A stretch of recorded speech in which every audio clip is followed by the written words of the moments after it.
ছাত্রছাত্রীরা, আশা করি তোমরা সকলেই ভালো আছো। যারা নবম শ্রেণীতে অধ্যয়নরত আছো, দশম শ্রেণীতে অধ্যয়নরত আছো, সামনে যারা পরীক্ষার্থী, তোমাদের জন্য পরিসংখ্যান নিয়ে আমি আজ কিছু তোমাদের উপস্থাপন করতেছি। পরিসংখ্যানে যাতে তোমাদের 2টা সৃজনশীল থাকে। এখন এই 2টা সৃজনশীল থেকে তোমরা 20 মানে 10 আর 10 20 যাতে পেতে পারো, সেই ব্যাপারে আমি পরিসংখ্যান থেকে কতগুলো ক্লাস তোমাদেরকে উপস্থাপন করতেছি। তোমরা যাতে পরিসংখ্যানের খুঁটিনাটি এবং ভালো করে জানো, এবং এখানে অনেক নৈবেদিক থাকে, এবারে সংযুক্ত প্রশ্ন থাকে, এগুলি যাতে তোমাদের একদম ইজি হয়ে যায়, সহজ হয়ে যায়, সেই ব্যাপারে আমি তোমাদেরকে আজকে উপস্থাপন করছি। তোমাদের ফান্ডামেন্টাল অনেক কিছু জিনিস তোমরা বোঝো না, সেগুলি আমরা উপস্থাপন করে সুন্দরভাবে বুঝিয়ে দিতেছি। এবং অনেক খুঁটিনাটি জিনিস আছে ভিতরে, বইয়ের ভিতরে, যেগুলি তোমরা মানে প্রায়ই ভুল করতেছ, সেই জিনিসটি যেখানে তোমাদের একটু বোঝার ভুল রয়েছে, একটু সমস্যা দাঁড়াতেছে, খটকা লাগে, সেই জিনিসগুলি তোমরা যাতে ক্লিয়ারভাবে বোঝো, সেগুলি আমি আজ উপস্থাপন করছি।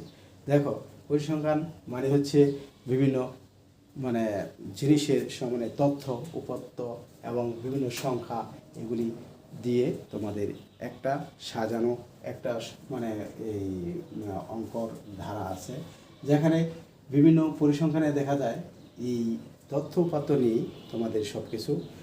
এখানে পরিসংখ্যানে বিভিন্ন তথ্য আছে, যেমন তোমাদের প্রশ্নে আছে ভিন্নস্ত উপাত্ত আর অবিন্যস্ত উপাত্ত কি, এগুলি থাকে। এখন তোমার আগে জানতে হবে বিন্যস্ত উপাত্তটা কি আর অবিন্যস্ত উপাত্তটা কি।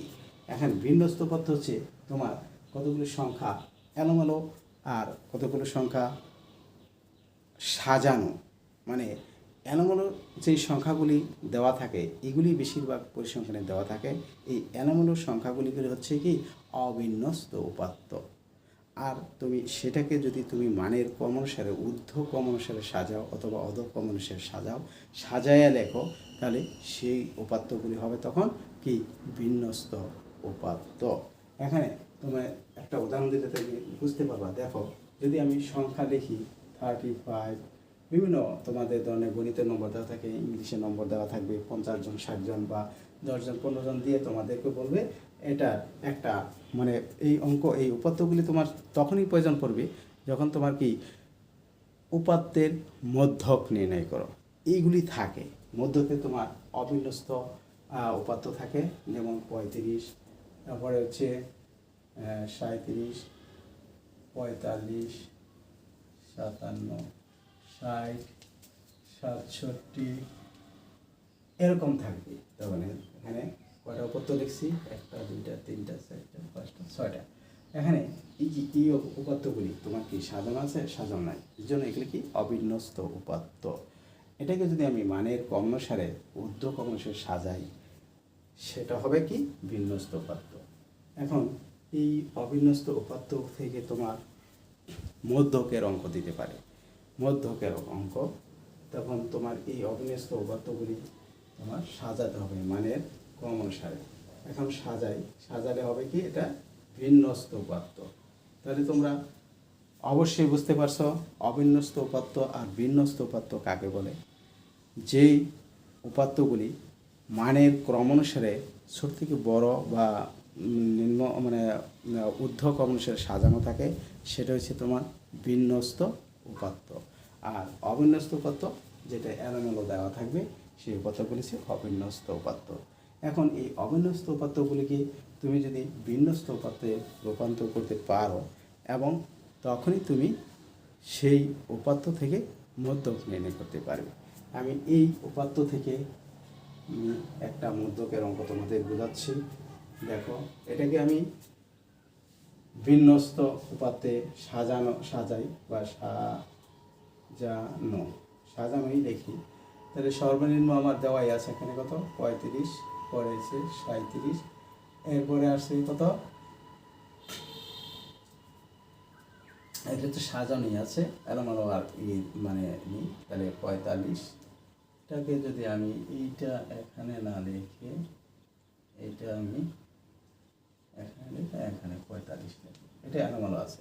এখন আমি এটাকে সাজাচ্ছি, 35, পরে এসে 37, তারপরে 45, এরপরে আসছে কত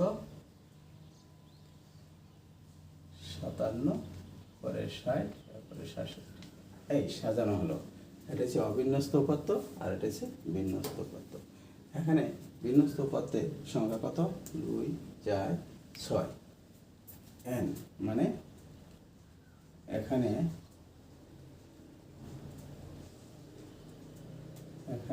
n সমান কত 6, যা যোগ। এখানে এই উপাত্ত তোমার দেওয়া থাকবে, এই উপাত্তে তোমার বলবে কি মধ্যক নির্ণয় করো। এই উপাত্ত থেকে মধ্যক, এখন মধ্যক নির্ণয় করতে হলে তোমার কি এই উপাত্তকে সাজাতে হবে। সাজায়া এটা কি উপাত্তের মধ্যক। মধ্যক অনেক প্রকারের আছে, একটা হচ্ছে জোড় মধ্যক আর একটা হচ্ছে বিজোড় মধ্যক। এই জোড় মধ্যকের মধ্যে এই উপাত্তের মধ্যক আছে জোড় বিজোড়। আবার তুমি যদি এগুলিকে সারণীবদ্ধ করে দেয়, তখন সেই সারণীর মধ্যেও তোমার সারণীর মধ্যেও আবার জোড় বিজোড় আছে।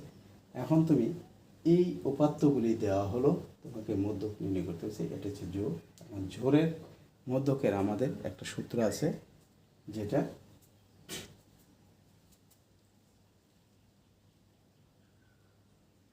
মধ্যক, জোড় মধ্যক হচ্ছে n/2 তম পদ যোগ n/2 + 1 তম পদ বাই 2। এই যে সূত্র আমার জোড় মধ্যকের, এটা হচ্ছে জোড় মধ্যকের সূত্র।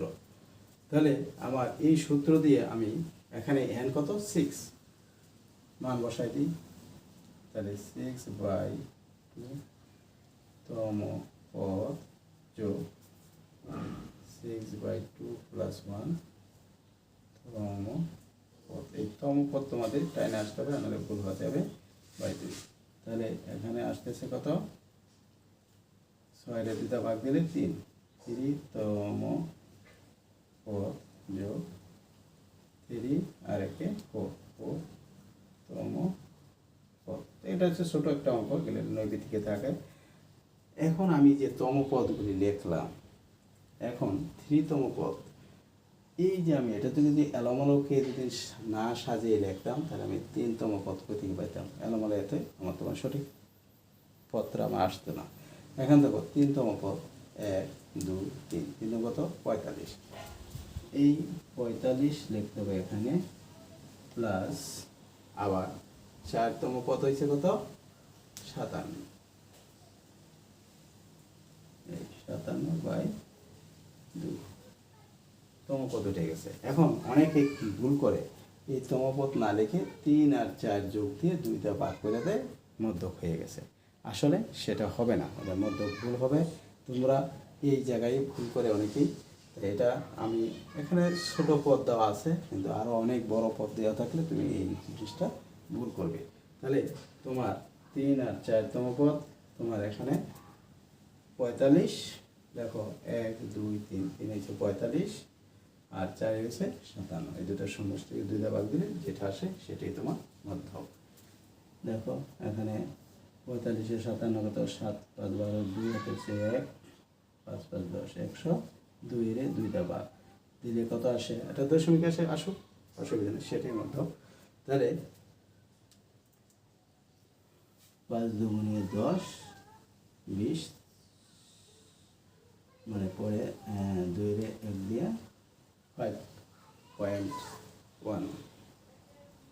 তাহলে 5.1 হচ্ছে এটার মধ্যক।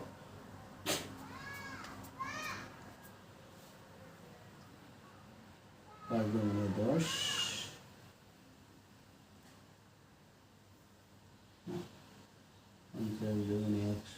50.1। তাহলে 100, 2, 20, 20 এর 10 × 20 হয়ে যায় 2 × 2। তাহলে 50.1 মানে 50.1 হচ্ছে নির্ণয় মধ্যক। তাহলে তোমার এভাবে উপাত্তের মধ্যক মানে যেটা জোড় আবার বিজোড়ের একটা সূত্র আছে n/2 + 1 2/1 তম পদ, মানে n+1/2 তম পদ। এটা হচ্ছে বিজোড় মধ্য। এখন আমি এটাই দেখালাম তোমাদের এই একটা অঙ্ক। তাহলে তোমাদের এই মধ্যকের আরও অনেক 4-5টা নিয়ম আছে, সেটা তোমাদের বোঝাবো পরে। এখন এই একটা নিয়ম দেখাচ্ছি।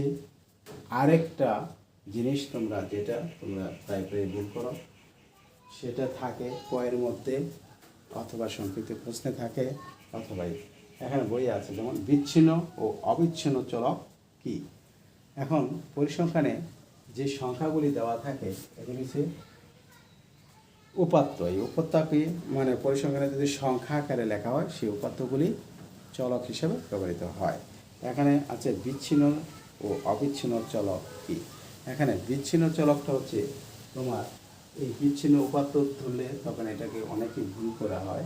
তাহলে তোমাদের এই বিচ্ছিন্ন চলকটা হচ্ছে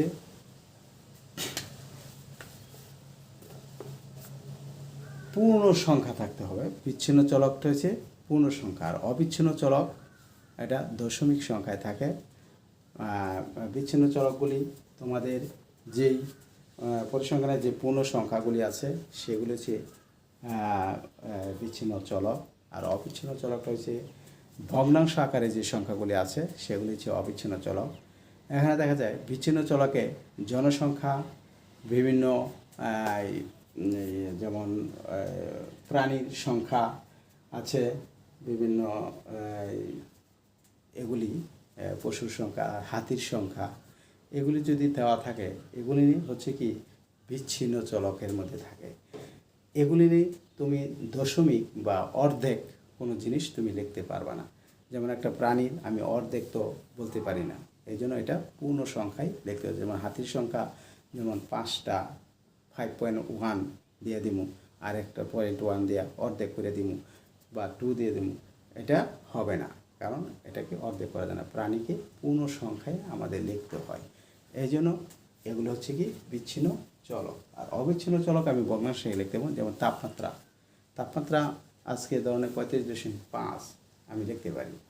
বিভিন্ন বয়স, উচ্চতা, এগুলি আমি লিখতে পারি ভগ্নাংশে, পয়েন্ট আকারে। এই জন্য এগুলি হচ্ছে অবিচ্ছিন্ন চলক। তাহলে বিচ্ছিন্ন আর অবিচ্ছিন্ন চলক কি অবশ্যই তোমরা বুঝতে পারছো। এটা সাধারণত পয়ে থাকে, বিভিন্ন পরিসংখ্যানের সৃজনশীলে পয়ে থাকে এবং সংক্ষিপ্ত প্রশ্নে থাকে।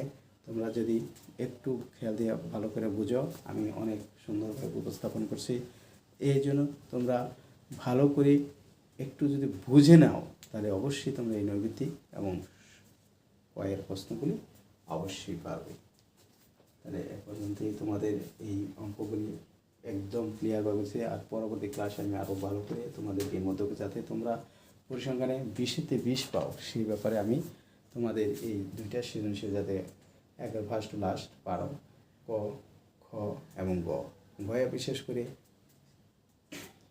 এই লেখচিত্র থাকে, এই লেখচিত্র বা গ্রাফ, এই গ্রাফটাও আমি ভালো করে তোমাদের পরবর্তী ক্লাসে বোঝাবো।